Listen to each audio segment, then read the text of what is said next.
Students आज हम LLB part 3 और 4 कॉन्स्टिट्यूशन ऑफ पाकिस्तान 1973 के कॉन्स्टिट्यूशन हिस्ट्री ऑफ पाकिस्तान जो पार्ट 2 है इसका उसका पहला क्वेश्चन आज डिस्कस करेंगे। Government of India Act 1935।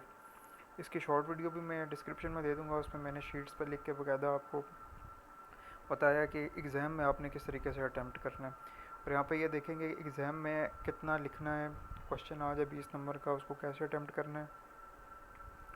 और कॉन्स्टिट्यूशन हिस्ट्री के क्वेश्चंस आप कोई भी छोड़ नहीं सकते कि जितने भी 1935 से लेकर 1973 के कॉन्स्टिट्यूशन तक हैं और कुछ इसमें अमेंडमेंट्स हैं जो इम्पोर्टेंट हैं, वो आपने छोड़नी नहीं। उसमें से किसी भी तरीके से 2 सवाल वो पूछेगा, उसमें से एक आपने हल करना है। तो देखते हैं आज इस क्वेश्चन को, आज एग्जाम में उसको किस तरीके से अटैम्प्ट करना है। सबसे पहले आपने देखना है कि क्वेश्चन की जो है रिक्वायरमेंट्स के हैं। अब क्वेश्चन 2 तरीके से आता है। वो कहता है कि या तो कंप्रहेंसिव नोट दे दो गवर्नमेंट ऑफ इंडिया एक्ट पे और इसके शॉर्ट कमिंग्स बताओ, और उसके salient features of government of India Act 1935 के जस्ट वो ये पूछ लेगा। अब शॉर्ट कमिंग्स का क्या मतलब? शॉर्ट कमिंग्स इसके वीकनेस और उसके फ्लॉज क्या थे वो भी इसने इसमें पूछे हैं। एक दफ़ा पूछे और एक दफ़ा नहीं पूछे। अब इंपॉर्टेंट पॉइंट्स इसमें क्या लिखना है? इंट्रोडक्शन, साइलेंट फीचर्स और shortcomings of India Act 1935 और कंक्लूजन देके इसको दी एंड कर देना है। अब इंट्रोडक्शन, सिंपल से इंट्रोडक्शन प्रोवाइड किया गया। The Government of India Act 1935 was a mixed reaction among the major political parties after failure of third round table. After failure of the third round table जब थी, उसके बाद जो government of India act है 1935 वो mix reaction among the major political parties था। ठीक है। द ब्रिटिश गवर्नमेंट उन्होंने असाइंड किया कि सिलेक्ट कमेटी की जो टास्क दिया गया the formality of the new act of India, India के लिए न्यू एक्ट बनाया जाए। जो बिल था वो डिबेट किया गया हाउस ऑफ कॉमन्स में 43 डेज़ में और हाउस ऑफ लॉर्ड्स में 13 डेज़, और finally after being signed by the king it was first enacted of government India Act 1935 in July 1935। It came into effect on 1st of April 1937। हो गया। उसके बाद इसके साइलेंट फीचर्स, यहाँ पे मैंने 10 तरह के साइलेंट फीचर्स प्रोवाइड किए गए हैं। अगर कुछ भूल भी जाते हो एग्जाम में तो 8 अदद तो लाजमी लिख के आओ। ठीक है। वैसे 10 जो है वो उसकी फॉर्मेलिटी को पूरा करेंगे। सबसे पहले आपने लिस्ट में यूँ नाम लिखने हैं, उसके बाद उनको एक्सप्लेन करना है कि कल को जब केस भी आप फाइल करते हैं, जो भी करते हैं, उसमें जब आप फैक्ट्स लिखते हैं पहले, तो उस फैक्ट्स के पहले तरतीब में लिखते हैं कि ये फैक्ट्स हैं, उसके बाद आप एक एक फैक्ट को एक्सप्लेन करते हैं। ठीक है। तो ये बेहतर तरीका है कि पहले आप सबके नाम लिखो, उसके बाद इन सबको एक्सप्लेन करो। अब पहला जी रिटर्न एक्ट, जी ये रिटर्न एक्ट था। इसमें 14 पार्ट्स और 10 शेड्यूल्स थे। फिर फेडरलिज्म था। ठीक है। It was propose federation introduction by introduction of the federation the unitary form of government came to an end. फिर 3 लेजिस्लेटिव लिस्ट जो थी इसमें प्रोवाइड की गई थी, वो नाम है फेडरल, कॉन्करेंट और प्रोविंशियल लेजिस्लेटिव लिस्ट्स। अब इन तीनों के क्या इनके फंक्शंस थे वो ज़रा देखते हैं कि federal legislative list matters like defence, foreign affairs या करेंसी, वो इसको फेडरल लेजिस्लेटिव लिस्ट को दे दिए गए। अब कॉन्करेंट लेजिस्लेटिव, अब जो मैटर्स लिस्ट में प्रोवाइड कर दिए गए हैं वो कॉन्करेंट लेजिस्लेटिव लिस्ट में होंगे। मतलब ये कि जो फेडरल और प्रोविंशियल में नहीं होंगे, उसके बाद जो लिस्ट प्रोवाइड कर दी होगी वो कॉन्करेंट लेजिस्लेटिव लिस्ट में जाएंगे। और प्रोविजनल लेजिस्लेटिव लिस्ट जो है उसमें matters like transportation, health were given in the provisional legislative list. आगे 4 आता है फेडरल लेजिस्लेचर।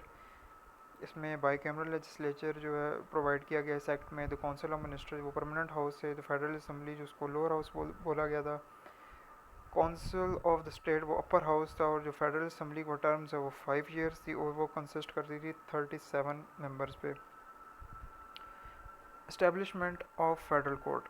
ठीक है। द गवर्नमेंट ऑफ इंडिया उन्होंने इस्टेब्लिश की फेडरल कोर्ट, जो अगर डिस्प्यूट्स अराइज हो अगर अमंग द स्टेट्स में, तो उसके लिए फेडरल कोर्ट्स थी इस्टेब्लिश की गई। फिर council of ministers was created to assign the governor general in his function. Governor general को वो असिस्ट करते हैं, सॉरी यहाँ साइन बोल गया, असिस्ट करते थे गवर्नर जनरल को उनके फंक्शंस परफॉर्म करने में। फिर executive legislature supremacy of the federation. The Government of India 1935 established the executive and legislative supremacy of the federation। फिर 11 गवर्नर प्रोविंसेस प्रोवाइड किए गए। फिर 5 चीफ कमिश्नर प्रोविंसेस वो इस एक्ट में इंट्रोड्यूस कराए गए। फिर उसके बाद parliamentary form of government is a very important feature of this act that it proposed a parliamentary form of government। ये सारे आपने इस तरह साइलेंट फीचर्स सॉल्व करना है। उसके बाद शॉर्ट कमिंग्स यानी इसके वीकनेस, इसके फ्लॉज वो भी थोड़ी सी एक्सप्लेन कर देने। यहाँ पे मैंने 5 एक प्रोवाइड किए हुए हैं। अब बारी बारी इनको डिस्कस करते हैं। यानी लैक ऑफ कंप्लीट ऑटोनॉमी यानी सेल्फ रूल फ्रीडम जो थी, क्योंकि ब्रिटिश ने वो सारा जो है एक्ट पास किया, तो ज़ाहिर बात है जब उन्होंने ये पास कराया था तो जो पावर्स थी उनके पास ज़्यादा थी, ठीक है। फिर ड्यूअल गवर्नमेंट जो थी वो भी फेलियर हो गया था, बिकॉज जो डिफेंस और फाइनेंस के जो मैटर्स थे वो ब्रिटिश के कंट्रोल में थे, तो इस वजह से भी ड्यूअल गवर्नमेंट जो थे वो भी जो उनका चलाना चाह रहे थे वो भी जो फेल्ड हो गया था। फिर लिमिटेड रिप्रेजेंटेशन थी, ओनली 10% ऑफ इंडियंस, सिर्फ 10% इंडियंस को, यानी हिंदुस्तान था ना उस वक्त, पाकिस्तान और इंडिया तो नहीं था ना, हिंदुस्तान था, मुसलमान इंडियंस सारे थे उसके अंदर, तो राइट टू वोट जो था वो सिर्फ 10% का था, बाकी living the without the majority. फिर एक्सेसिव पावर थी गवर्नर जनरल के पास, ठीक है, वो डिसमिस कर सकते थे मिनिस्टर्स, डिजॉल्व लेजिस्लेचर एक्सेट्रा। फिर नो बिल ऑफ राइट्स था जी, जो बिल ऑफ राइट इंट्रोड्यूस नहीं कराया गया, और not guaranteed fundamental rights to the Indians like freedom of speech and association was still restricted थी। फिर आपने हेडिंग देनी है कंक्लूजन की। To conclude that the overall discussion from above, we can say that the Government of India in 1995 introduced a parliamentary form of government with provincial autonomy. However, it failed to grant complete self-rule to Indians due to excessive British control.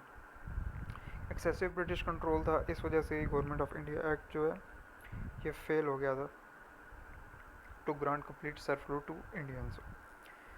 तो इस तरीके से आपने ये 20 number का question attempt करना है।